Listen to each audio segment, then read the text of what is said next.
ನಮಸ್ಕಾರ. ಇದು ನಿಮ್ಮ ಈಶಾವಾಣಿ. ದಯೆ ದಯೆ ಧರ್ಮದ ಬೇರಾಗಬೇಕು.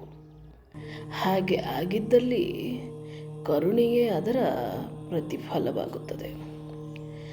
ಈ ದಯೆ ಮತ್ತು ಕರುಣೆ ಎನ್ನುವುದು ಏನು ಇವು ಒಂದಕ್ಕೊಂದು ಪೂರಕ. ಹಾಗಾದರೆ ದಯೆ ಎಂದರೆ ಏನು ಅಂತ? ದಯೆ ಅಂದರೆ ಇದು ಒಳಗಿನ ಸ್ಥಿತಿ. ಪರರ ಅಥವಾ ಸಹಜೀವಿಯ ದುಃಖವನ್ನು ಕಂಡಾಗ ಮನವು ಕರಗುವುದು. ಅಯ್ಯೋ, ಆತನೋ ಅಥವಾ ಅದೋ ನನ್ನ ಹಾಗೆ ಒಂದು ಜೀವ ಎಷ್ಟು ಕಷ್ಟ ಅಥವಾ ದುಃಖದಲ್ಲಿ ಇದೆಯಲ್ಲ ಎಂದು ಮನಸ್ಸು ಮರುಗುವುದು ಇದೆಯಲ್ಲ, ಅದೇ ನಿಜವಾದ ದಯೆ.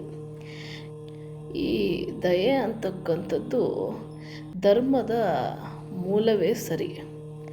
ದಯೆ ಇಲ್ಲದ ಧರ್ಮ ಯಾವುದೂ ಈ ಭೂಮಿಯ ಮೇಲೆ ಹೆಚ್ಚು ಕಾಲ ಉಳಿಯಲಾರದು.